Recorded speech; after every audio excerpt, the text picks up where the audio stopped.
Ladies and gentlemen, we are about to begin our program soon. Kindly ensure that your mic is switched off to avoid any disruption during the program.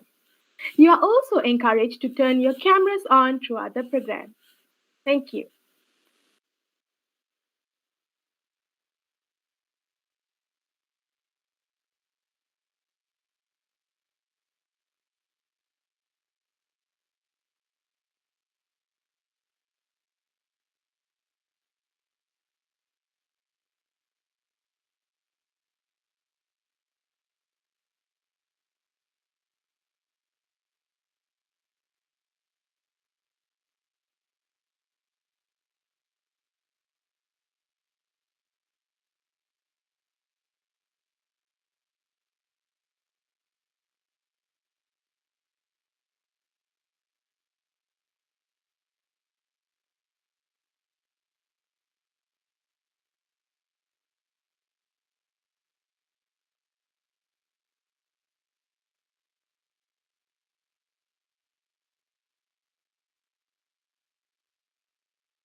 Ladies and gentlemen, we are currently waiting for the arrival of our guests of honor. We will begin shortly. Thank you.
A very delightful evening we would like to wish to our distinguished guests, Dr. Wan Maslini, Mr. Devines, and our lovely viewers. Ladies and gentlemen, we would like to welcome all of you to the Alumni Talk program. I, Darshini Ramesh, will be your MC this evening. We would also like to take this opportunity to thank all of you for spending your precious weekend with us. Before proceeding with our program, let us begin our beautiful evening with a prayer recitation. Without further ado, please welcome Sheikh Wan Muhammad Anas bin Sheikh Wan Musa to lead the prayers. Before we begin, let us recite Kitab Al-Fatihah.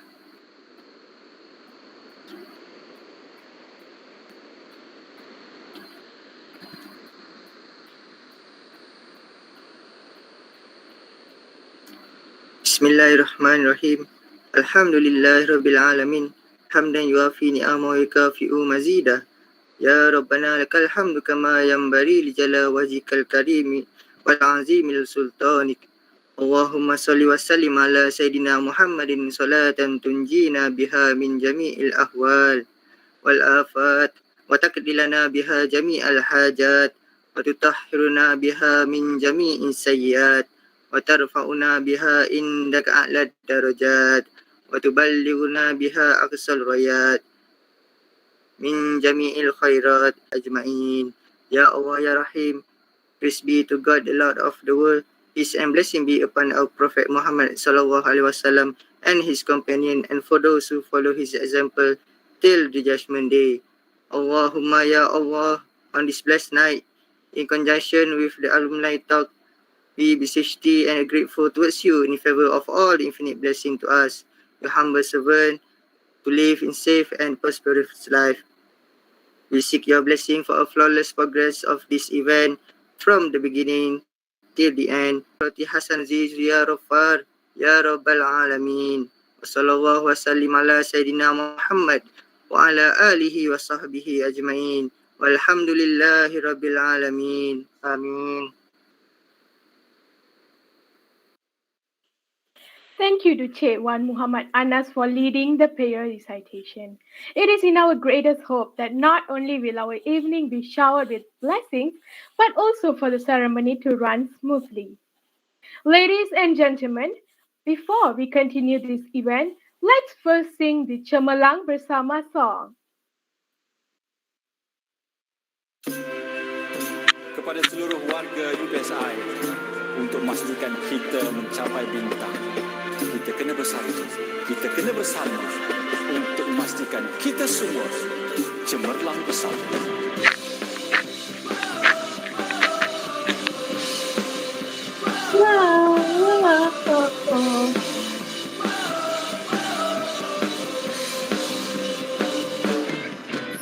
Saling menghargai, saling berbudi, sanjung tinggi tradisi. Akademik dan akhlak terpuji, seimbang dan gemilang.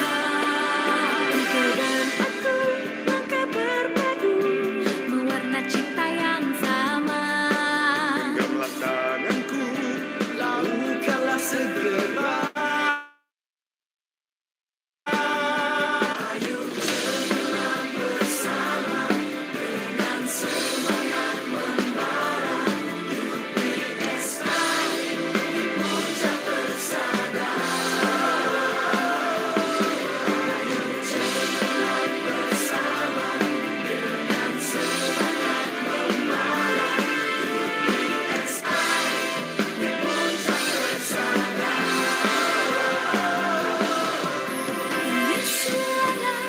Kita semua nada warga setia. Janji terpatri, megah terajui, si pendidikan negara.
Now, let's welcome our Head of English Language and Literature Department, Dr. Wan Mazlini, to give her speech and to officiate the Alumni Talk program. All right, Assalamualaikum. Can you hear me? Yes, all right. Okay, Assalamualaikum and a very good evening, everyone. Okay, hold on. I need to answer this phone call.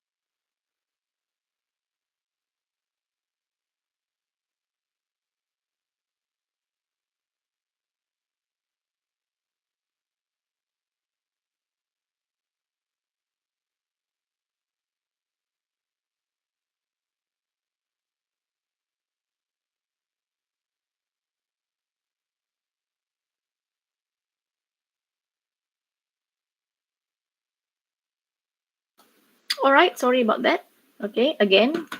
Assalamualaikum and a very good morning, everyone. Okay, first of all, thank you for the organizing committee. Thank you very much to organize this alumni talk. Yeah, so that it's a platform for everyone can share, or the invited speaker can share whatever they go through. Okay, and then to those who are watching on YouTube live, yeah, is it YouTube live or is it FB? YouTube live, yeah. All right. Hi, those who are watching YouTube live, please stay tuned, yeah, and listen to your senior, okay, to share about what he went through and what maybe the team, the batch went through during the pandemic in the training or in the teaching session, yeah. Okay. So first of all, again, I would like to congratulate the organizing committee. I would like to also apologize for being late because I completely forgot about this event. When normally in the morning when I got up, I will check my Google calendar, and then when I see there's nothing today, so I thought that it's nothing on. And then when Vish called me, when I look at the phone call, I said, oh, I know that I missed, there's an event tonight and it is alumni talk. All right, so my apologies again. All right. Okay, so I really hope that this alumni talk can be organized more often. And please also look at the our what do you call that social media. There are also one of your senior who is now successful, Daryl. Yeah, Daryl has also won several awards, and recently I think he won another awards, yeah, nationally or internationally, I'm not sure about that. So perhaps you can also invite your alumni, your senior, to just share with you the real life outside, okay, during this pandemic what do you call that pandemic teaching and learning environment. Okay, so if you are going to organize again, as the title suggests, alumni talk, which is a talk by the alumni of our program. Okay, and you can also look for other what do you call that prominent young teachers outside there, yeah, who can also share whatever they went through, whatever they are going through, and whatever they will be going through. Okay, all right. And I really hope that everyone who is listening, the organizing committee, as well as those who are there on YouTube live, you can really benefit, yeah, from what Diviners will be sharing with. uh it's a sharing of a real life experience with the online practicum, right, Diviners? Yes, yeah, they were the first batch who went through that. So they were also struggling, we were also struggling, but alhamdulillah, both and everyone managed to go through that very difficult and critical stage successfully. Okay, although it was done online, yeah. And I really hope whatever being shared by the invited speakers, everyone will pay attention. If you have any questions, if you have any queries, you can just ask Divinis. I'm pretty sure that he can just share whatever experience he has with all of you. And we really hope that in the coming, in next year, January, we everyone hopes that face to face teaching and learning will be conducted, although with a lot of what do you call that SOP. And then there are some schools, they will do swab, the saliva swab test every week. 30% to 40% of the students, yeah, primary and secondary school students, they will be doing the swab test, the saliva swab test every week. Okay, though the SOP is going to be very tight, but we really hope that the face-to-face teaching and learning will benefit you as well as the students, everyone, yeah, all the parties. Okay, and I think what I want to say is just that, again, please take note of the experiences by Diviners, because you would definitely remember what he says when you face the situation. Yeah, and we really hope that in the future, it's not going to be online teaching anymore. It's not going to be online LM for you anymore. We really hope it's going to be like the normal one. Yeah. I think again, I would like to again thank you for inviting me to officiate this alumni talk, the organizing committee. Thank you again to those who are now watching on YouTube live. Thank you for spending your time. Today is Saturday night. You have better things to do, but you choose, yeah, to just listen to this alumni talk. All right, and then I hope everyone will have a wonderful time listening to Diviners. Yeah, Diviners, you have to make sure that they enjoy your talk and no sleeping, huh? All right. All right. And then I think that's all. With Bismillahirrahmanirrahim, I hereby officiate the alumni talk. Program today. Of you to pay attention to the keywords that will be given amid the talk. There are two keywords in total. I repeat, there are two keywords in total. You to key in the attendance form link that will be given at the end of this program, along with the feedback form for you to fill up for any comments or suggestions. Now, let's all welcome our moderator, Muzamil Hakim, to take over the next session. Muzamil, the floor is yours. Okay, thank you so much to the MC. All right, hello everyone. I am Muzamil Hakim, but you can call me Muzam. Feel free to do that. Well, it is now time for our. It is now time that what our audiences at home has been waiting for, which is the main agenda of today's program. That is the sharing session by our invited. Of our talk today is the challenges faced during teaching training in the pandemic era. But first of all, of course, I would like to personally welcome our speaker, Mr. Divenes Analaki Egambaram, who I believe is very well known, much respected, and loved by many fellow TESOL students. For your information, he was also the president of the English Language Society back in 2019 until 2020. Recently, what inspired me even more was that he actually won an award called the Anugrahas for achieving Gold Award Creative Student for Teacher Showcase in Malta International Conference. Isn't that just very impressive? All right, now Mr. Divenes, would you like to introduce yourself before we begin? All right. Thank you very much, Muzam, and also everyone here. Thank you for inviting me. And to give a rough introduction about myself, right? Which probably some of you would have known, but maybe it's new to some of you also. My name is Divinis. All right. You can just call me Divinis, or you can call me Divi. All right. It's up to you how you want to call me, but make sure you call my name. That's the thing. All right. Currently, I'm actually working as a substitute teacher in a government school. All right. And most probably I'll be starting my another career soon, where I'm still waiting to get to know either I'm going to be working permanently in that school or I'll be starting to work in a private school, right? And then what else you want to know? All right, I'm also currently working as a development executive for Higher Education Malaysia Association. So we plan to do a lot of programs related to you youngsters and cultivate the motivation and to help you grow as individuals, right? That's what something we do as well. And I'm also working as a translator and proofreader with our lecturers and as well as our postgraduate students and as well as some writers out there. So yeah, I run quite a lot of jobs at the same time.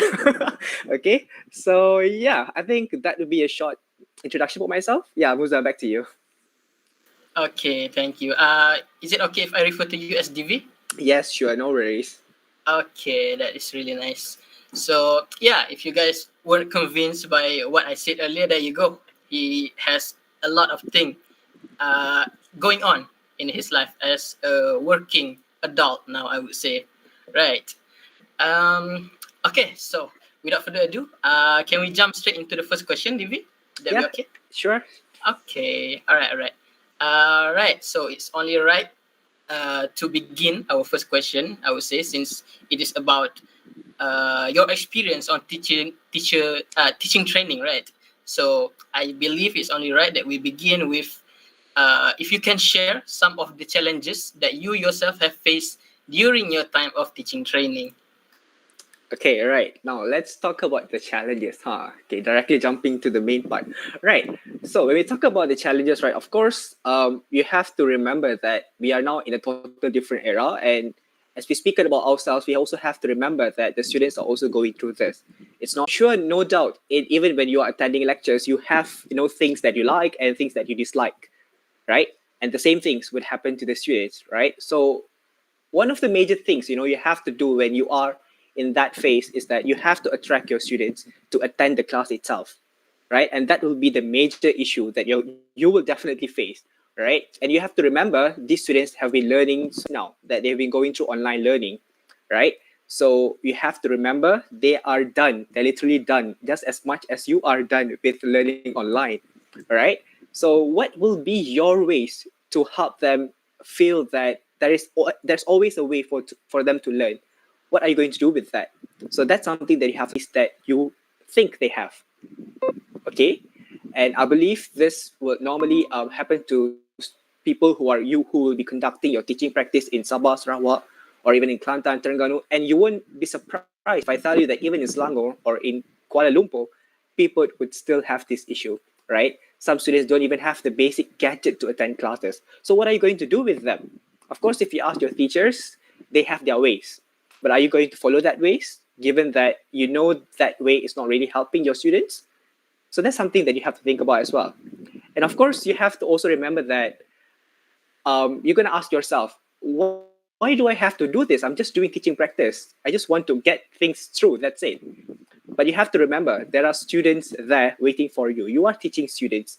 You are 2 months. You could do a lot. So are you going to use that 2 months to just teach and go? Or are you going to do something that would change their perception of education itself? So of course, if you put all this together, I think you would get a better education for our youngsters, or rather, for your case, it's those who are in the secondary school, right?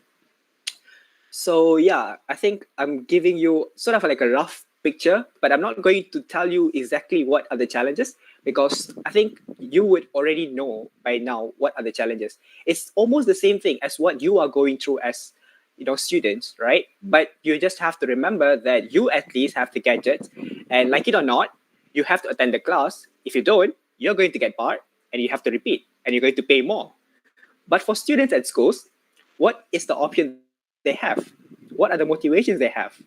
Right? You have to think about that. Okay? So those kind of questions you have to start thinking because you have to remember, once again, I'm telling you, you have to remember students at schools, they don't have the motivations as you have. Even if you have 5%, theirs will be -5. That is the current scenario, right? Of course, students who are really good, who really want to learn, who are smart, they will definitely do the task you give them. But what about those who have issues? That will be the challenge you have to face. Right, Muzab? Okay. All right. Okay. Those are, I believe, a great summary of the rough idea of what we will be going through and the challenges that you have faced. Of course, I like that you mentioned that the facilities or the gadgets that we are having, right? And the third one is what kind of caught my interest is that you mentioned uh, doing something that better if to actively or effectively affect your student's life. As you said, you don't just come and go, right? As even if you're just a teacher in training. So, did you do anything that you believe actively affected your student's life when you were going through your teaching training program? Right.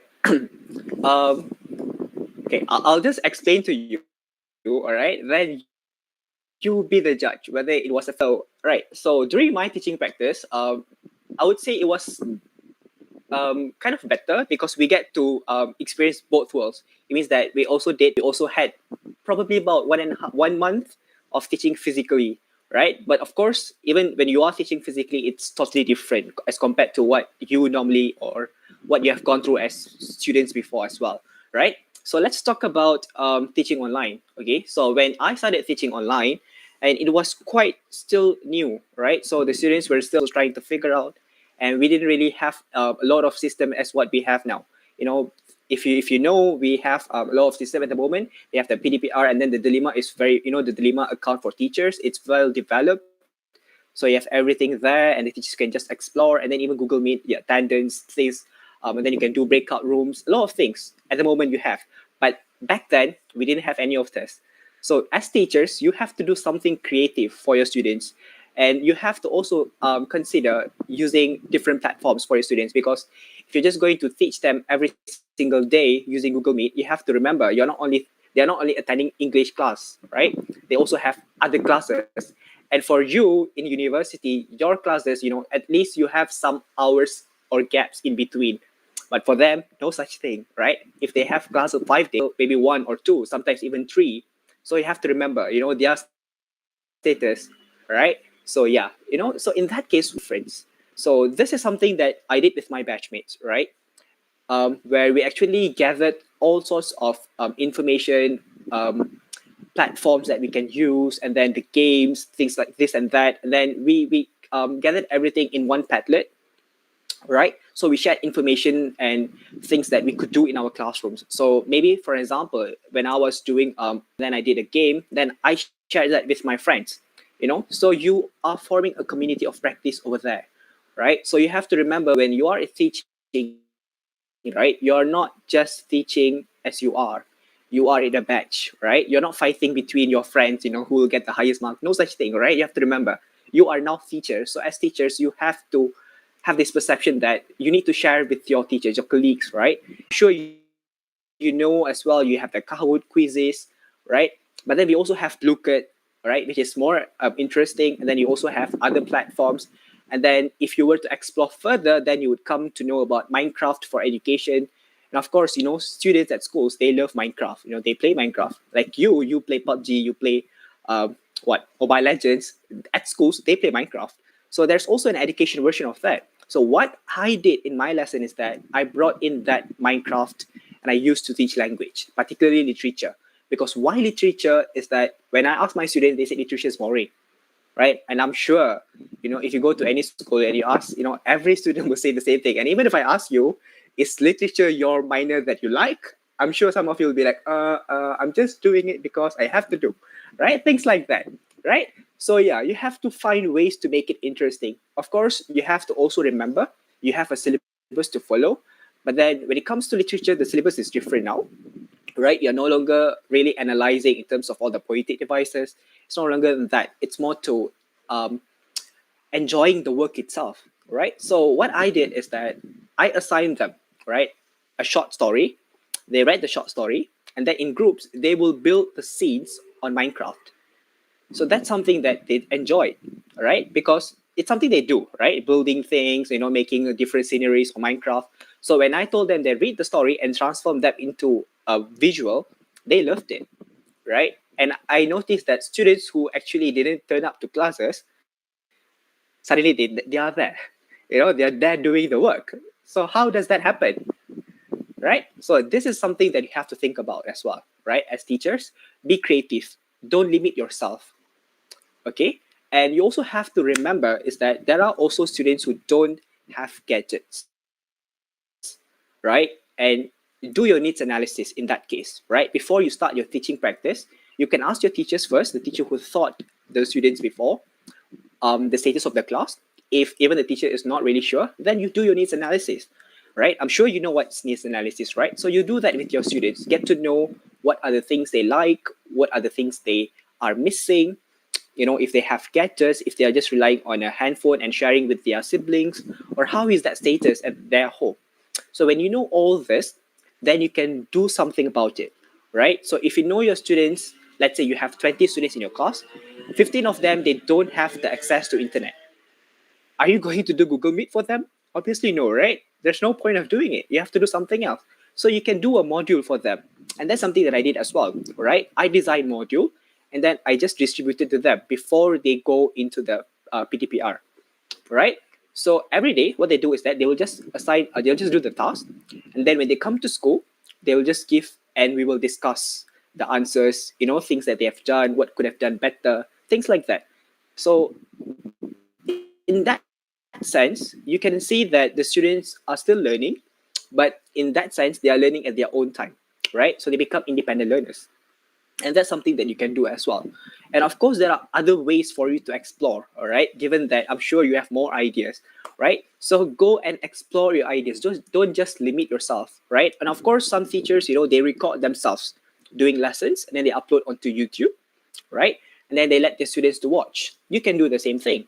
Or you can even expand that and do TikTok videos. I'm sure some of you play TikToks, right? So yeah, you can turn it into a book, because obviously students nowadays, they are on TikTok, right? They are more expert than you are, so you can do things like that as well, tap into their interest. And of course, you are also going to face students who will tell you that, teacher, I don't have gadget, but then you would say that they are actually on Instagram. So tap into that, play Instagram with them, teach them through Instagram. Be creative.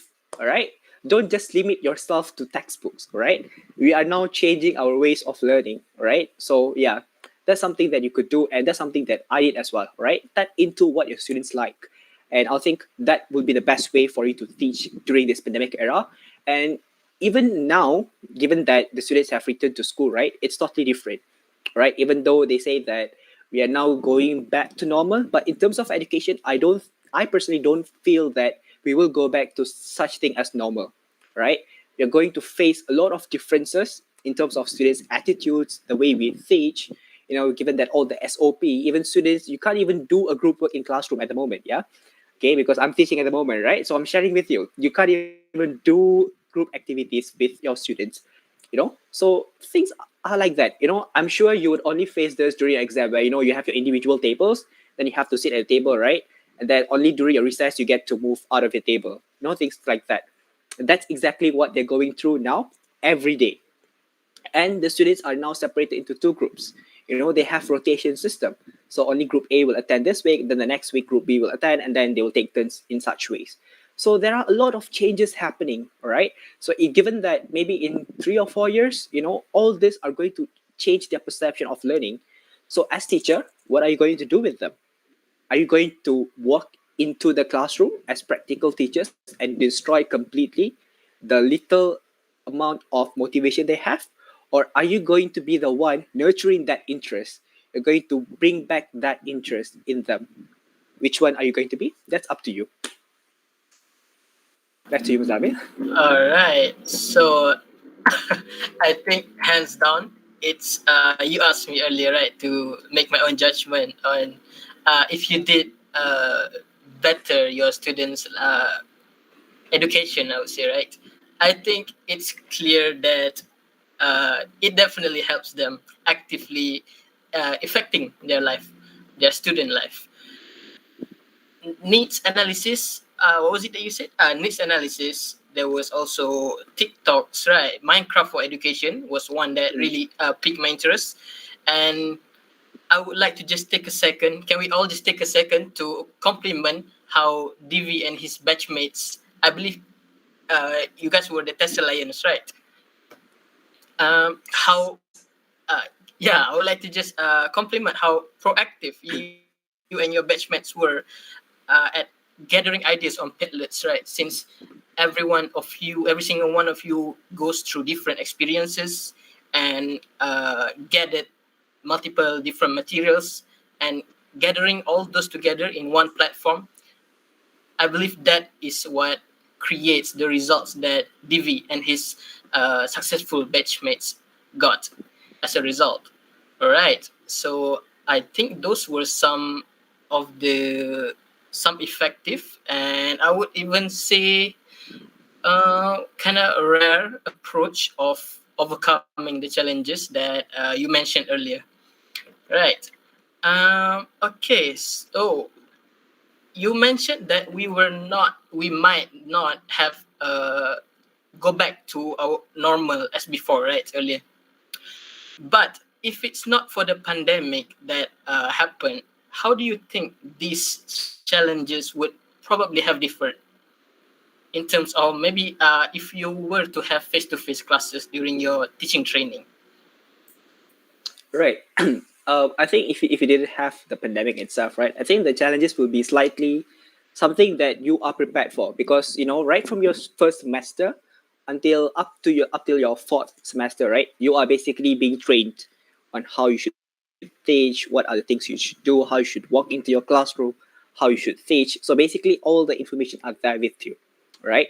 So given in that sense, as you walk into your classroom, I think you would be a better prepared teacher, and the challenges you faced would rather be something that you foresee. All right, something that you could actually foresee. Things like students don't want to participate in your lesson, there are cheeky students in your classroom, Some students don't complete your homework, just basic things. So in that sense, it's something that you have to think about reflecting from your experience as a student, right? I'm sure when you were a student as well, right? There were things that you didn't like. For example, your teachers giving you a lot of homeworks. You were complaining about it, right? So when you are going to become a teacher, are you going to do that? Are you going to give them a lot of homeworks? Things like that. So in that sense, I think the challenges are rather minimized, but you have to remember, be a reflective practitioner. You don't be someone who carries the mistakes that you have gone through, and you don't want to be creating walking mistakes, right? That's something that I would quote from Dr. Maizatuliza, right? One of our professor, right? She said that, I remember so vividly about that, right? She said, don't walk into classrooms and create walking mistakes. Okay, so yeah, you don't do that in classrooms, right? So make sure when you are teaching, teach with passion. And when you are teaching with passion, all the challenges will not really be seen as a challenge, because you are there prepared. When you are prepared to face all the obstacles in life, what are obstacles after all, right? Because you're optimistic about it. All right.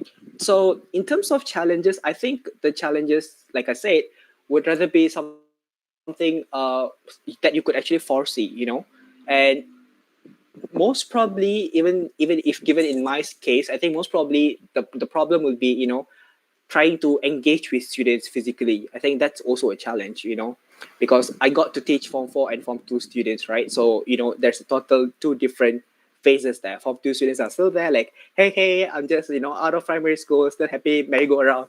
But then the Form 4 students are more matured. So you have to, have different approaches in that. So you have to be able to juggle between that two phases, right? But besides that, I think the challenges are something that you can actually, foresee and really rectify in your cases. Yeah. Okay, so would you say this pandemic actually sparks more creativity for teachers in terms of tackling problems? I would say yes, but then also the question goes back to the teachers. Are they really taking it as a challenge and trying to be different, or they are just there waiting, or waiting to be given all the information to just carry out things? So it goes back to the teachers, because I can't just say that, well, the teachers are now becoming more optimistic and things like that, because it is not true in all cases. Okay, so some teachers are there, trying out different approaches. That's why you have all this, new emergers of people who do YouTube videos and things like that. At the same time, you also have teachers who are just, trying to adapt things, slowly learning. But of course, every single teacher is trying, right? So yeah, everyone is trying, and we are trying to give the best to our students, because we know that it's hard. It's hard for everyone. So yes. Okay, thank you for that. So, yeah, you heard it here first, people. It will depend on the teachers to see the challenges as something that you can take it. You can turn into something beneficial for you to teach your students in perhaps better or creative ways, right? Or maybe I would say some can also find it as a bigger problem than before, and maybe it might even not really try that hard to tackle the problems properly, right? Okay, so talking about online teaching, right? What do you think was or is the advantage and disadvantage of teaching online, apart from what was it, the technological aspect, which you had mentioned earlier, right? Which is the students might not have as good gadgets as what we as students have, right? University students. Mhm. Right. So in terms of online teaching, right, I think it will be a benefit for those who are like youngsters like you, because for you, technology is something like in your fingertips. If I tell you that, hey, switch on to your Google Meet, turn on your Google Meet, and then you do a class, you can definitely do it, right? Even if I ask you to just go and explore Jamboard for an example, you can do it, right? You don't need instructions, right? You can explore because you are the tech savvy people, right? So in that case, for myself and my batchmates, I believe um, online learning is something beneficial because you get to explore things that you have done with your lectures as well. Because I believe in throughout your courses, right, you have been developing games, and there are also games that you developed for online teaching, and then there are also technology things that you did, in your call, your computer assisted language learning, things like that. So you are basically using your computer. So when it comes to online learning, you get to practice all this. And you have to remember whatever you developed, right? Please don't throw it aside. Please don't throw it away, all right? Because you can definitely use it in your teaching practice. Okay. So yeah, in terms of that, I think online learning is something that to me was a good thing because I get to explore a lot of technology, different games. I can literally do games with students, play like Among Us. I even did games like Mobile Legends with my students. You can do that. No worries. All right. Let's say you want to teach them speaking. Of course, your male students, they are not going to be in the class. It's normal. Okay. So what do you do with them? Invite them to play Mobile Legends. You just custom the game, play with them. 10 people in one game. Why not? Get them to speak there. Things like that. You can do that. Right. So in that sense, I feel that technology helped you to actually bridge the gap. And I remember when I was in semester 4, if I'm not mistaken, I wrote an essay for um, the celebration of Hari Guru, if I'm not mistaken. I wrote an essay in which I talked about how the technology is going to change the future. And I did mention in that essay that maybe in 3 to 4 years of time, we are going to walk into teaching online, doing virtual learning with AI walking in this and that.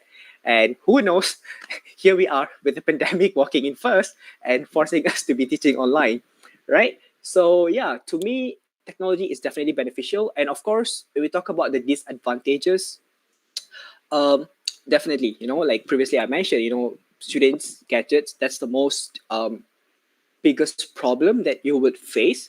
But besides that, you also have to remember that students are also tech savvy. All right. If you feel like you know technology, test them and see what they know.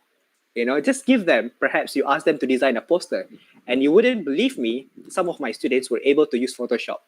They never used Photoshop before, but because I asked them to do poster, they explored and used Photoshop for their lesson. And yeah, they designed posters for that purpose. So, things like this, you have to remember that your students are always one step above you when it comes to technology. All right. So, in that sense, I would say that you shouldn't feel scared to tell your students, to tell your students that they're doing better than you. Don't be ashamed to admit that they know better than you. Right. You have to remember that because to me, when it comes to learning, it's a two-way thing. All right. It's a two-way thing. And you have to accept that there are things that your students know better and share with them, learn from them as well. Don't be scared. All right. So that is something that would probably be a disadvantage as well, besides the technological parts of it, because I believe some of us, we have that feelings when we have that feelings where we feel like we as teachers we should know everything. No, it doesn't work like that. We are also humans. We are also limited. We are not super robots, right? So when students know better, learn from them. It's a learning process, right? Don't be scared. And obviously, when you teach in certain schools, you would also have students who are really proficient and who are really tech savvy. So when you are talking, right, when you ask them questions, they would be able to just quickly search online and get the answers. And they will ask you questions. Let's say if you're teaching a reading passage, right, and there are words that they do not understand. So what they would do is they will be looking for the word online, and when they get the definition, they will literally throw the definition to you and ask them, teacher, which word is related to this? So you as teacher, you have to be careful with that. There are also students who will do like that because I've gone through this as well, right? So yeah, as a teacher, you have to be really prepared and you need to know how are you going to juggle with this kind of questions. Are you going to ignore them? Are you going to pretend like you didn't see their text message? Or are you going to actually take the question and throw that back to the entire class and ask them to figure out together? So what is your way, right? So yeah, it goes back to you as well. So overall, to cut it short, I would say that there are more advantages if your students or your class has no technological problems. But if that major block is there, then of course everything is going to be disrupted and you have to really think of it again. I see, I see. Okay, so those are actually rather, I would say I didn't really expect those kind of answers because my current, as I'm still studying, right, my current thought process is kind of limited to technological problems and all. So I pretty much just thought that, like the lacking of gadgets were some of the main problems, and it kind of ends there, right? So those were actually really helpful. I like when you mentioned it is okay for the students to know more than us, right? Especially in the technological uh, terms or situations, because I believe I think it was earlier this semester or some previous semesters back. We were asked, me and my classmates, right? We were asked on similar questions like when the students are cheeky, like the students you faced before, right? When there's those kind of students, how to handle the situation in the class. And I believe what you've provided earlier has given us an insight or something that we can take as an example for us to hold on to something. All right. Okay, so before we move on to the next set of questions, let's take a break for a while. DV, if you want to have a drink, you can go ahead, because now I will be announcing the first keyword of the program. Okay, take note, everyone in the YouTube live. Be ready to jot down the keyword somewhere, because I will now be announcing the first keyword of this program. All right, so the first keyword for this program is acquisition. I repeat, the first keyword for this program is acquisition. Let me spell it for you. ACQUISITION. I repeat, ACQUISITION. Acquisition. Okay, so do not forget to key this in once the attendance form has been released later on, okay? And we will also be having a Q&A session with DV later. So if you guys have any questions that you would like to ask him, you would like him to answer, since I do know that some of our audiences in the YouTube live misses him so much. So for you guys out there, do look out for that, okay? Okay, now before that, let us now continue with our talk session with a question that goes like, all right, something related to our future now, since you've already faced your own challenges, right? Would you mind sharing your expectations on challenges that we might face in the future?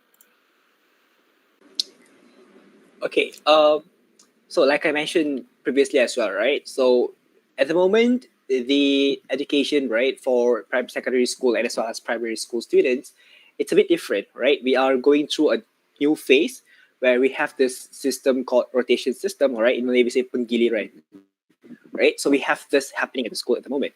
So you need to expect to teach the same thing you are teaching your group A students, then you have to do that again the next week with your group B students, right? So you're going to teach the same thing to them. So how are you going to make sure that whatever you have delivered to your group A will be exactly the same or much better to group B, right? That is challenge number one that you have to face, all right? And you also have to remember that when group A is there in school, you are teaching them, group B is at home.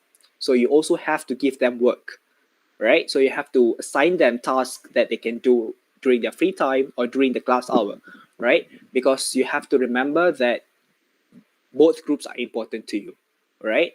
So that is something that you have to juggle as well. Because as much time you are spending to give the best to students who are going to be there physically with you also have to give the best to students who are there at home, right? So how are you going to juggle between that? So that's something that you have to think about, right? And I believe in future, even when we are back to schools with all the students, in the same class, with everyone getting back to school as well, you have to consider the SOP, and you have to consider how are you going to make your teaching practice interesting, because you're going to be evaluated, right? You have to incorporate your HOTS, you have to do, your group activities, things like that. So how are you going to do all this, given that you have the SOPs to follow, and the students are there strictly sitting at their place, they can't even move around. So what are you going to do? And how are you going to implement the 21st century learning skills in your classroom, right? So these kind of questions will come to you, and you have to start thinking from now, because I believe some of you are probably going to go through that next semester, right? And maybe for some of you, it's like 2 semesters, you know, coming in 2 semesters, and maybe 2 semester 1 students, you still have time. But then you have to remember things are not going to be the same anymore. And these changes is something that you have to embrace and be creative, right? The keyword is be creative, and please, please, please don't limit yourself during your teaching practice, right? Just don't be at school to just finish your 2 months or 4 months of teaching practice. Please don't do that, right? Because you are literally stopping yourself from exploring a lot of things. Explore yourself, do a lot of activities with your students, make things memorable for you and your students. If at the end of the practicum, your students come to you and say, "Thank you so much, teacher, for teaching me," that is already everything to you, right? And please also don't compare yourself with your friends. Sometimes your friends may get better group of students to teach, depending as well, right? The schools that you're going to. So please don't compare yourself with your friends and feel that you are doing not good enough, because obviously you're also doing good enough, right? And don't compare yourself with your friends. That's something that I've seen, right? And it always happens even between teachers, right? Take it as a way for you to learn, but not to downgrade yourself and feel demotivated. Because when you do that, that's where your passion starts to tune down, right? So don't stop there. Be creative. And if you feel like there's something good you have done or something better you have done, take it as something and bring it to conference, attend conferences like Malta conference, or there are also like thousands of conference out there, explore, go and join, share your idea and learn from others as well. So in that sense, not only you are exploring your idea, at the same time you're growing as an individual. So um, I would say that you have to be ready for challenges. That's the simplest way I can say it to you. Don't be ready for any sort of challenge that comes, because God knows what comes to you in future. Right now we have Omicron. I don't know, but after this, what are we going to have? It's like Transformers names out of sudden. You have the Omicron, and I don't know what's going to come after this. Right, so be ready for whatever challenge that comes to you, and just remember always that you are not going to repeat what you never liked when you were a student before. Never do that, right? If you do that, it means you have not learned from your experience, and you are there to just repeat the mistakes that occurred to you. You know? So, yeah, I think that would summarize in terms of the challenges and my hopes to you. Yeah, back to you, Musab. Okay, that was I would say a really great summary on future challenges and since you've already experienced what you have and what you are still going through now, right? And those there were also some tips and advices that we can all make use of. Right. Um, One thing I would like to ask you, it was that earlier it was mentioned by Dr. Wan, right, that you guys were actually the first batch to go through online teaching training, was it? Right. Yes. Yes, yes. Okay, regarding that, how I just want to know how was your initial feeling or thought about that? Like going into something that is relatively unknown, I would say, for everyone else. How did you feel? Uh, it was definitely, a very, very challenging time, because it's something that you didn't really think about.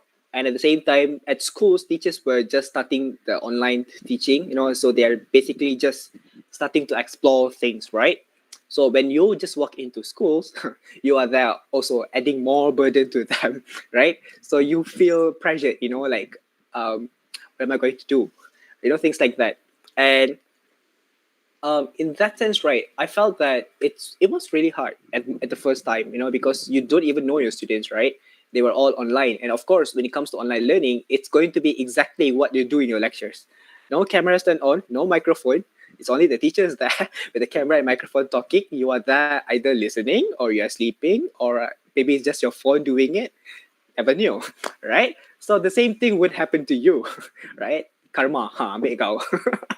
So yeah, things like that will come to you, and you have to, be ready in that sense. How are you going to get your students feel welcome to your classroom, and how are you going to spark that interest? Because during our time, it was still the beginning, right? So for us, even when we started with like, hi students, let's play games, things like that, they are excited. They get excited because it's still the first few weeks of going through online learning. So they get excited in that sense. But then for you, it's been 2 years. If you tell your students, hi students, let's do quizzes, they'll be like, quizzes again? Things that is going to happen, right? So how are you going to make things different for them? So that's something that you have to consider as well. And besides that, right, um, like our case, we had this chance to also teach physically.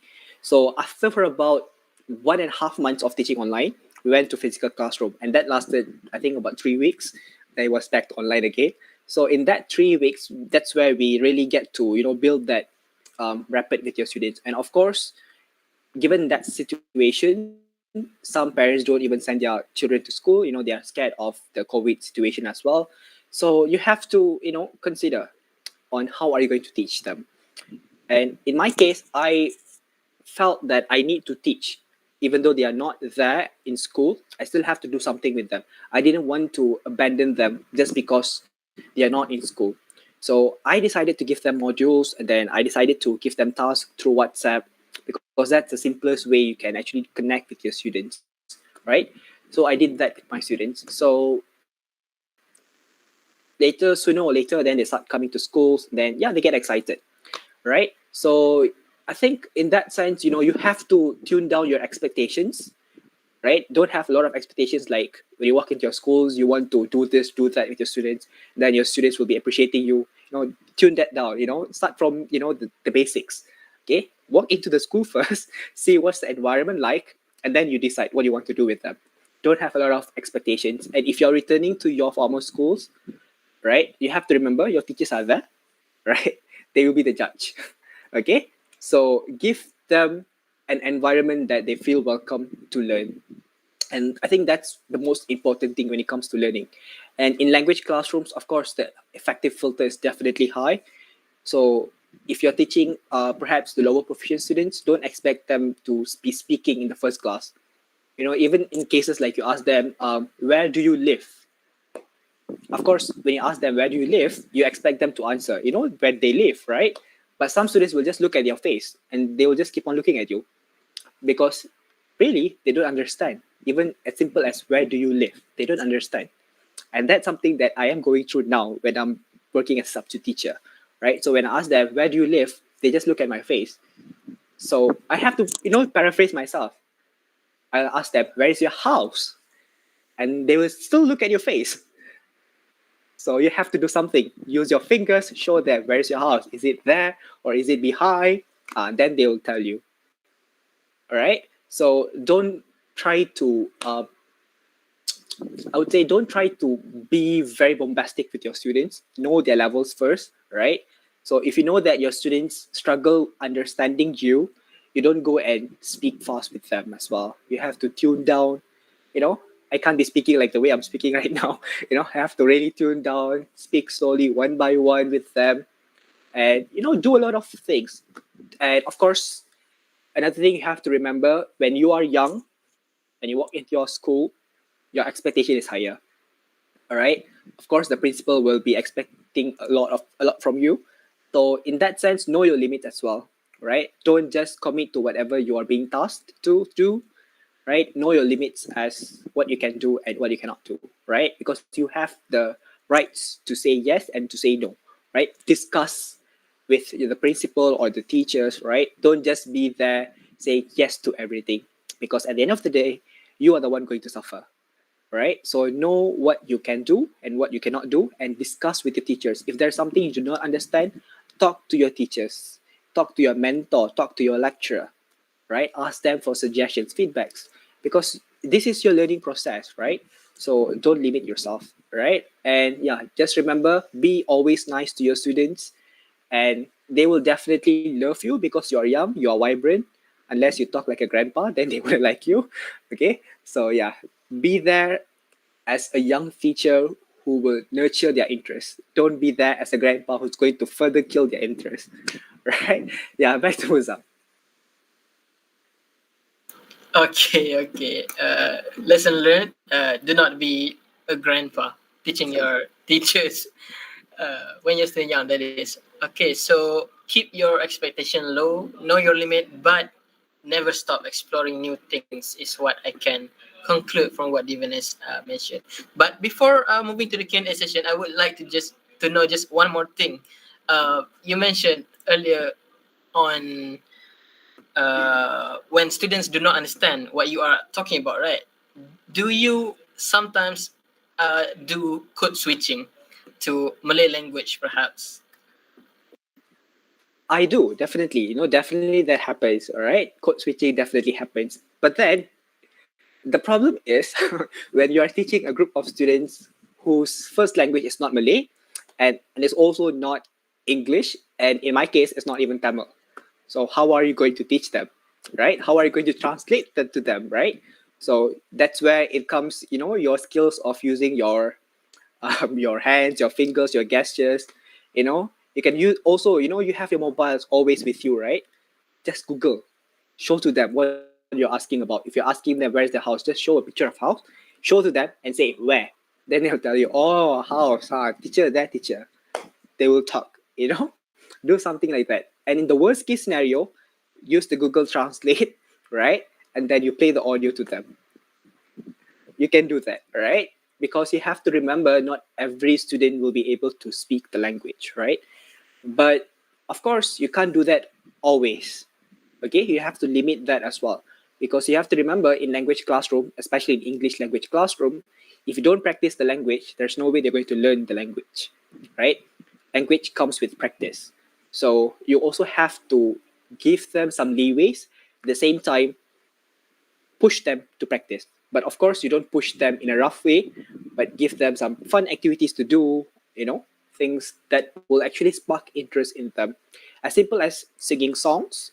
Don't be surprised, in secondary schools, you see teachers doing songs. It's fine, actually. But of course, you have to choose some good songs, lah, right? You can't be choosing rap songs and do with them, right? So be smart and choosing what you want to do with your students. Yeah, who's up? Okay, thank you so much for answering to my inquiry. Okay, I think we can move on to the Q&A session now.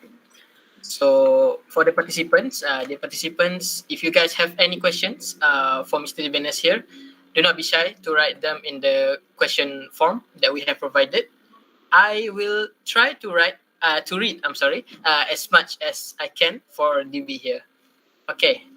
Are you ready for the first question, DB? Yes, bring it on. Okay, good, good. All right, let's go. The first question goes with, how would you handle students who ghost you during online classes? Such as some examples this person has provided is like ignoring your text, commands, they're not submitting homeworks, not attending classes, etc. Okay. All right. It's definitely something that sparks my mind, because obviously I'm going through that as well. All right. So at the moment, we use Google Classrooms to give tasks, right? So when you give tasks on Google Classroom, there's a chance for your students to submit. Just click submit and there's nothing there. There's no work there. There's a possibility of that to happen. So when that happens, Of course, you're going to text your students. You're going to ask them, where's the homework? You didn't turn it in. And then they'll be like, oh, teacher, sorry, I will submit. But then after 2 days, there'll be no homeworks as well, right? And then when you ask them again, there'll be no answers. So in that sense, what I would normally do is I'll call them, all right? So because your homeworks are basically your assessments, right? You're basically giving them homeworks to assess, to do your formative assessment. So what I do is I turn that into phone calls, right? I'll call them and then I'll ask them. So I gave you tasks on this, right? I won't ask them, have you finished? Because if I ask them, have you finished? They'll say yes, obviously, right? Smart students. Okay, so what I will do is I'll ask them questions related to the task. Let's say if I give them a task on writing an informal letter. So I'll ask them, so when you wrote your letter, right? Can you tell me where did you have to write the address? Then the students will tell you, oh, the address has to be on the right side or left side, teacher, left side. Things like that. So that's a form of assessment as well. You're checking their understanding of the format of writing a formal letter, right? Then you can also ask questions related to the content, right? You can ask them directly. So the letter was asking you about suggesting some ways to overcome stress. So what your first point? Ask them. Then they will give you answer. Oh, teacher, my first point, things like that. So in that sense, even though you don't have the letter, you don't see the letter, you can see that they have done something, or at least you get to assess them, because you have to remember later you will have to do PBD, pentaksiran bilik darjah, which is actually formative assessment. You need a record of what your students have done. So you can use this, right? You can use this evidence to do your PBD as well. So this is my so far the most effective way that I've done, because when you call, sometimes it's their personal phone, and if they don't answer using their personal phone, just call their parents. And of course, when you call their parents, don't call during the days lah, kan. You call either at night or you call during your weekends. Then yeah, the parents will be there, so you can still talk with the student. So yeah, so far that's the best way that I can share with you. That's actually really nice because from calling, you not only get to check up on them, but you also manage to turn it into a form of assessment. I really like that personally. That is something for us teacher in training to be, that we can implement in our teaching training later. That is actually a really good thing. I am definitely gonna write that down. Okay, for the second question, which is quite long. All right. This person says, this might be a heavy topic, but what is your opinion on students' mental issues? How do we as teachers make sure our class is a safe space for the students without it seeming like we are allowing them to play truant? All right. So in this case, right, when you're teaching online, definitely gamification is the best way, because when you do games with your students, right, they enjoy. They don't feel pressured to be really studying in that sense. But at the same time, you can also do assessment through your games. Okay, because you have to remember, whenever it comes to teaching, right, your end goal is to assess your students, right? You want to know whether your students are able to achieve the objective and the success criteria that you have planned for your students in the classroom, right? So in that sense, do your assessments through games, right? Because games are always effective, and you have to remember, games does not mean quizzes and Kahoot, right? It's beyond that, okay? And you can explore a lot of games outside. You can also use your Among Us, and of course, students nowadays, they also use Discord, and there are a lot of games on Discord as well. Explore different ways to actually engage your students. Don't um, like I said previously, right? You don't give them a lot of homeworks, because as much as you hate assignments, they hate homeworks. Okay? As much as you hate assignments, they hate homeworks. So how are you going to make changes to that? Transform into games, right?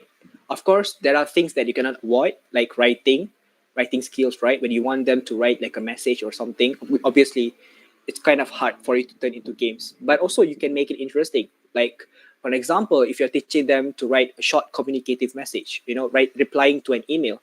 So instead of giving them a task, you give them an email. You write to them an email, and expect them to answer via email as well. So that is interactive as well. Make changes, make things interesting, and you can use real life examples.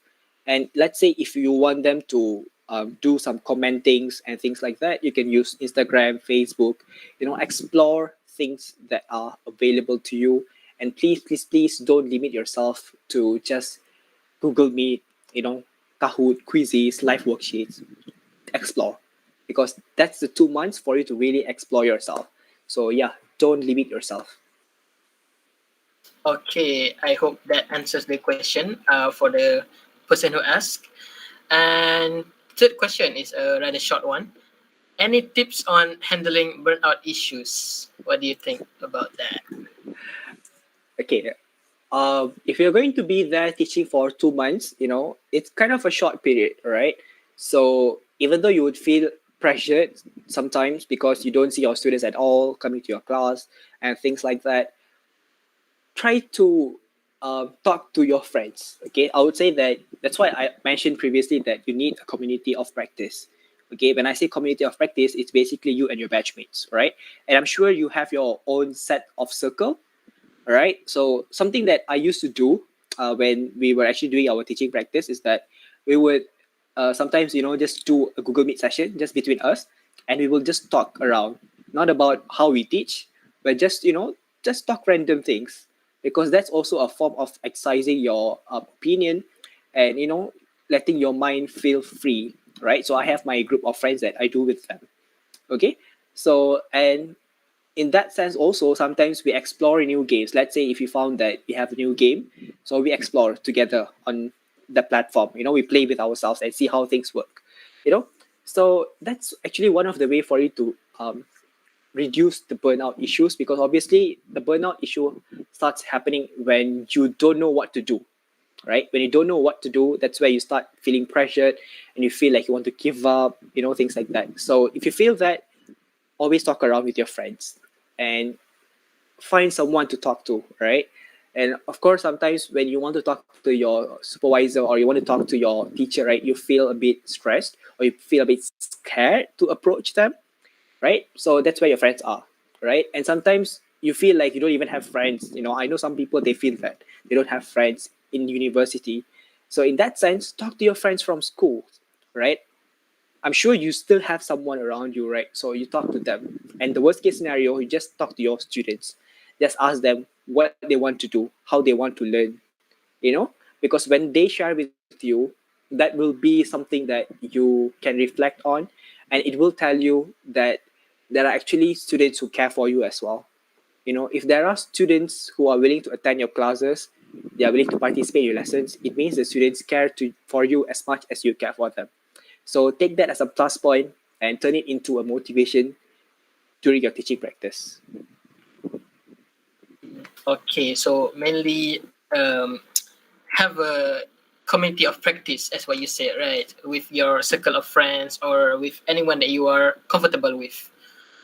And okay, let us go to the next question, which is you mentioned before that to be a great teacher, uh, you must make sure to have passion with teaching, right? So, like for you yourself, how do you develop and sustain the passion with teaching? Okay, for me, it's always about exploring new ideas, because I believe language classroom is something different, right? That's why I actually chose to be a language teacher, because it's actually a different class as compared to other lessons like biology, chemistry. It's very technical kind of things as compared to language, right? Language is where you can actually explore a lot of things. And given in the new format of teaching English, right, the CFR aligned syllabus, right? So you are basically approaching the communicative approach in teaching language, right? So you get to do a lot of communication with your students, not anymore about the exam format. It's more about using the language with your students, right? So, you can do a lot of things, and I like to explore ideas. So, I explore lah. So that's where I started exploring Minecraft. And then now I'm trying to explore on developing a game to teach negotiation skills, right? Turning them into villagers and then ask them to, bargain for things. Explore. Do something that makes you feel happy about it, right? And I'm sure when you are actually feeling passionate about teaching, right, you will definitely not limit yourself, right? When you have the passion burning in yourself, even it's just like 5%, you will still try to explore things, right? And I think that's very important. And to me, passion is not limited to what you are doing with your students, but at the same time, what you want to do for yourself as a teacher. Do you want to be just a normal teacher, or do you want to be a teacher who can inspire students? There's a difference there. Okay, that's actually really so great. That makes me want to be your students, to be honest. Okay. All right. So let's go to the next question. It says, I am a TESOL student, but I don't know how to communicate properly with my students. For instance, I tend to become anxious when talking with people. Can you give a few tips to overcome this problem? Thank you. Right. Okay. Um, okay. Just to share with you, right? I share with you my personal experience, right? Because obviously, everyone here, I believe, your first language is not English, right? Your first language is either Bahasa Melayu or English or Mandarin or other languages, right? So in that sense, obviously, English is something that you have to learn, and language is all about communication. It's all about the practice. Okay, so back then when I was in my primary school, right, I did not speak in English, right, because my primary school is rather located in a kampung area. Okay, so we spoke in Bahasa Melayu, obviously. And then when I entered my secondary school, that's where changes started to happen. Because I noticed that it's a different school, right? That's a different school, right? I moved to a different place. So in that school, basically, my friends, my current friends, basically, that time, obviously, they are not my friends, okay? So they are different. They were able to use the language, okay, even for them, they are able to communicate, but for me it was really hard. I struggled to even pronounce words like onion, right? Onion, right? I said onion and people laughed. Okay, so things like that will definitely happen, and in that sense I take it as a challenge for myself, right? I take it as a challenge for myself, and I started to explore a lot of things. I started to I push myself into competitions, debates, choral speaking, public speaking, this and that, Scrabble. I push myself to learn through the language, right? Because I noticed that if I were to just do what is given in the classroom, no way I'll be able to speak as how I'm speaking now. No way I'll have the language proficiency as how I am having now, right? So I wanted to really explore the language, so I started to practice the language. So the same thing I would tell you, because I can definitely relate to you. You feel anxious about speaking in front of people, So the best way for you to start is speak in front of your. Where do you speak? Speak in front of your mirror. All right, so you have to speak in front of your mirror. Start with that. That's the basic thing you can do. All right, and even until today, even when I'm like washing my dishes or things like that, I'll be talking to myself. Sometimes my father will be like, who are you talking to? Things like that. But yeah, that's a way for you to practice your language skills, and that's definitely a way for you to polish your skills. You polish your pronunciation, and when you are comfortable speaking in front of a mirror, then you start speaking with your group of friends, right? So even just for a few hours, or even if you just go around, hang around, right? So just speak in the language. Just a few minutes will do, right? Make it a habit for you to speak the language. Maybe 30 minutes a day, right? That would be fine, right? Only when you do that as a form of practice, and you do that every day, then you have the confidence eventually. All right. And you have to remember, most importantly, you have to remember you are not the native speaker, right? So please don't feel pressured that you must speak with accents, you must have perfect English when you speak, because obviously, when it comes to language, no one speaks perfectly. Errors will happen here and there. That's fine, as long as you know what you are telling, and your people, your listener basically, are able to understand what you are conveying to them.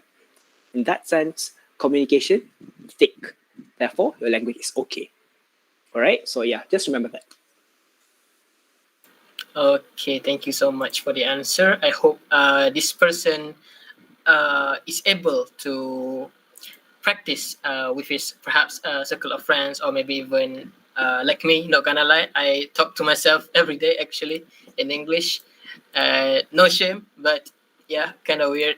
But I think it works. So yeah, and as DB mentioned, practicing in front of mirrors, you guys can apply that too, because uh, I myself personally had the chance to meet Divinesh face to face around 2 years ago, I would say, and he was really excellent at talking in front of people uh, in face to face situation. So I can vouch for his ways of practicing, I would say. Okay, so next question goes with okay. If students did not commit to their homeworks, what are some of the best form of penalty that you think is suitable for them? Right. Personally, I don't do that. Right. I don't give them penalties for their work. All right. Because if I ask you, right, let's say you don't do your class task, because obviously when you're given a lecture, you also have class tasks to do besides your assignments, right? So let's say if you don't do your class tasks, if your lecture were to penalize you with your assignment marks, are you going to be happy with that? No, right? Same thing with your students, right? Don't make, to me now, okay, this is my personal opinion, right? Don't make it a habit to penalize or to punish your students. Instead, give them positive encouragement. Give them a reason as to why they should do their homeworks. That works much better than forcing them with your punishments, because negative, when the students are not doing it, they have their reasons. So try to first understand their reasons, right? And ask them first. Some students, they have their reasons. Maybe they just don't know how to do things. So in that case, what's the purpose of you punishing them when they don't even know how to do things, right? You're not going to actually help them to learn, right? So in that sense, you have to teach them, right? Give them positive encouragement. You suggest them the things that they can do.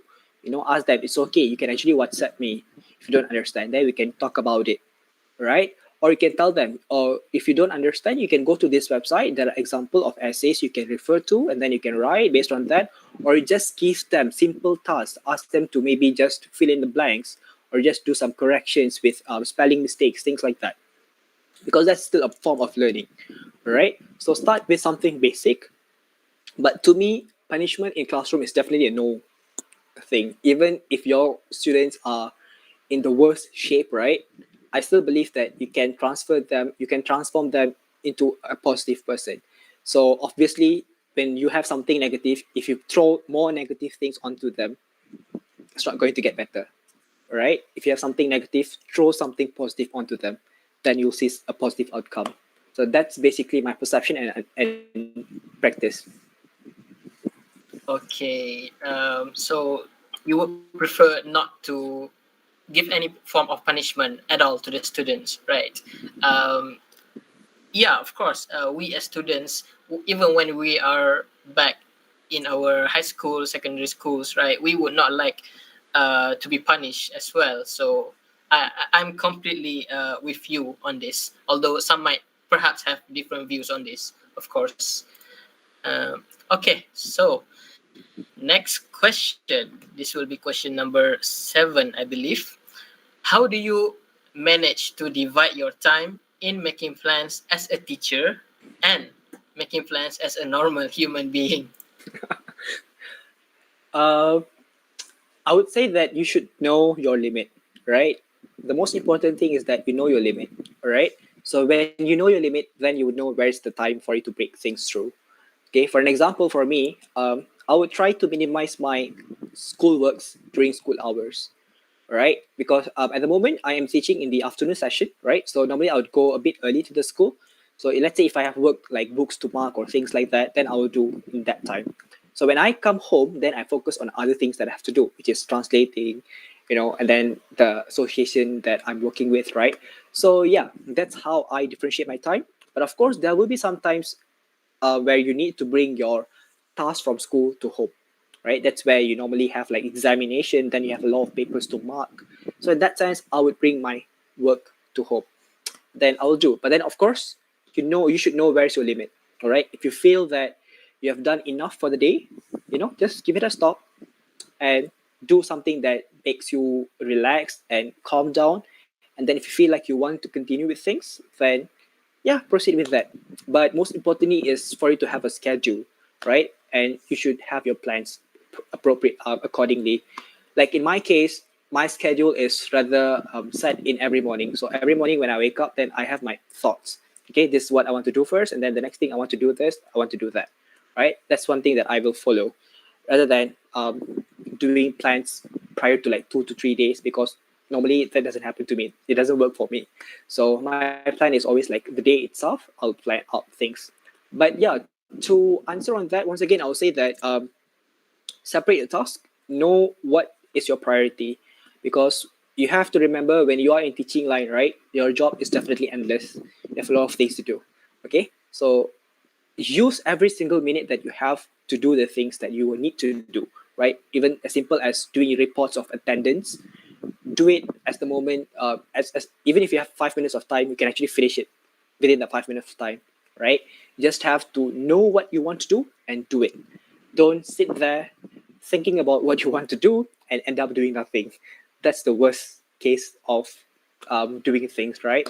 So yeah, plan things out properly and execute according to what you have planned. Don't just plan and then you think of the plan again and then you're missing out your time. Okay, thank you for the answer.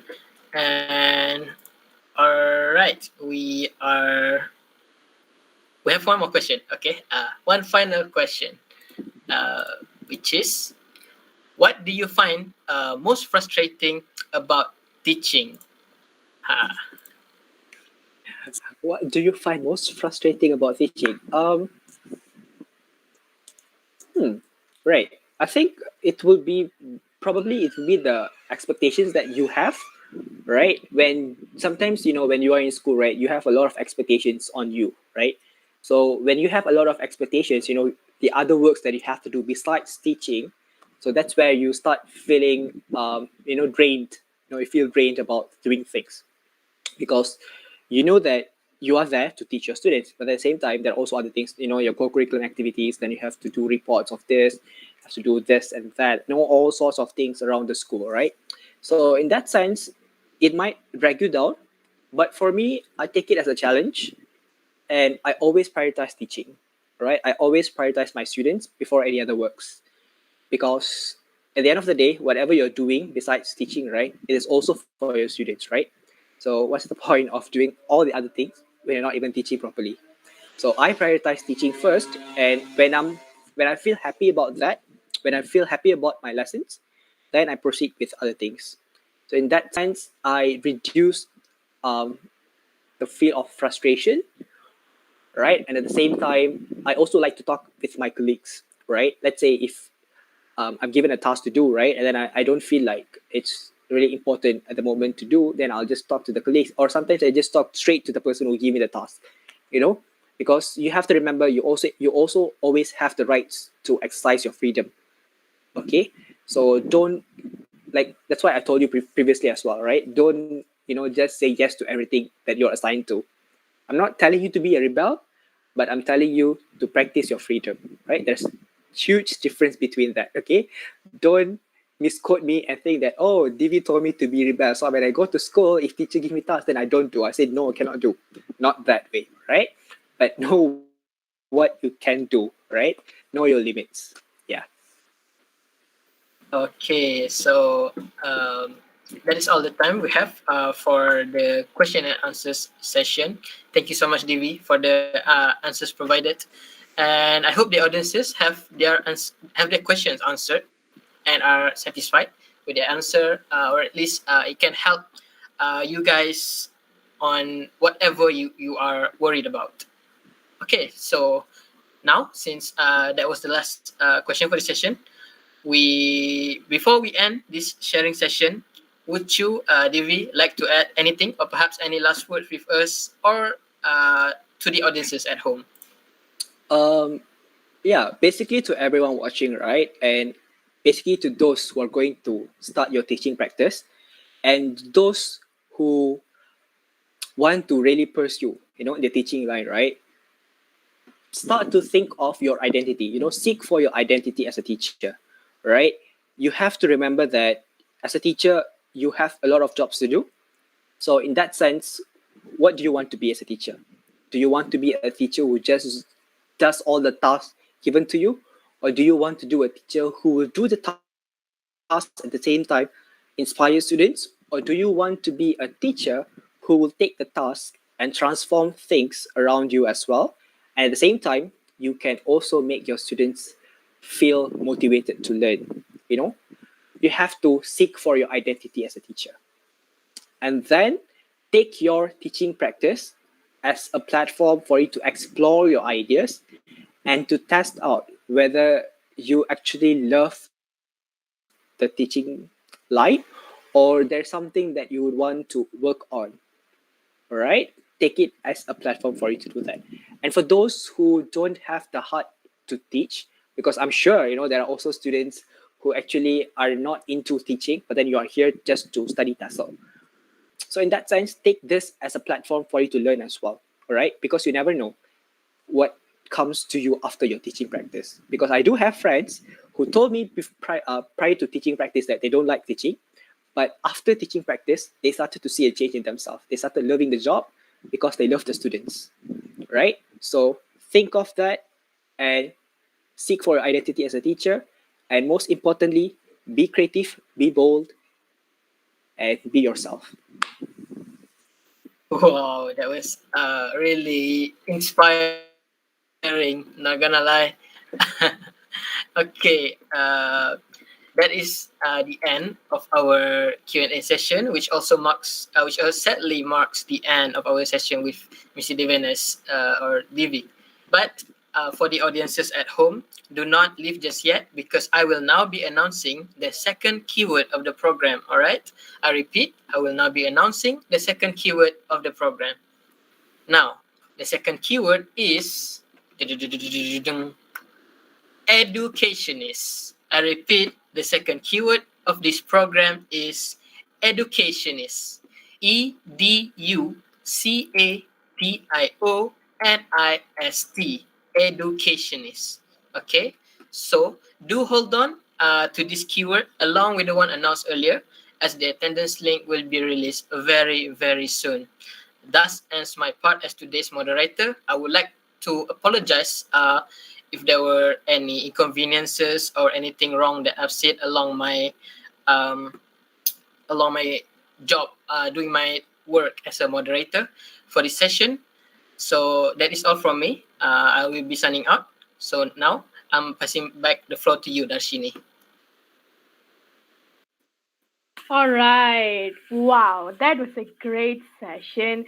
And we hope that everyone has learned something new and is super duper motivated to do their teaching training, including myself, of course. However, that concludes the alumni talk. Once again, we would like to thank Mr. Divines for spending his precious time with us today. Dear audience, please be informed that the attendance form will be posted on the live chat box. The form will be only open for 10 minutes after the program is over. As a reminder, please make sure that the information as well as the keywords mentioned before are keyed in correctly. I repeat, the attendance form will only be opened for 10 minutes after the program is over. Well, not only that, there is also a feedback form provided to drop down your comments about this program. Please feel free to fill them up as well as we are eager to hear from you. Thank you. Before we reach the end of our program, we would like to ask everyone to turn on their cameras for a photo session that will be led by the PDI team. PDI, take over. Okay, everyone. PDI taking over. Okay, could you guys please open up your cameras so we can see the beautifulness and handsomeness of everyone? Okay, please be prepared. Oh, you guys look so handsome and pretty tonight. Okay, Okay, I will be taking 2 pictures or maybe more. First, we are going to take formal picture. Okay, get ready, everyone. Okay, 1, 2, just smile, okay? 1, 2, 3. Okay, give me a second.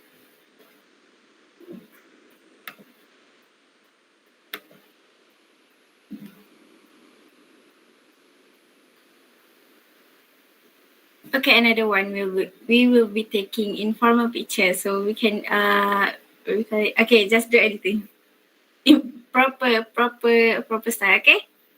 Okay, 1, 2, 3. Okay, that's it. Thank you, everyone. Yay, thank you everyone. So, finally, that's the end of the Alumni Talk. Thank you so much to everyone who has joined us today throughout this event. For any inconvenience caused, we humbly and deeply apologize. I, Darshini Ramesh, will be signing off. Until we meet again, thank you and bye bye.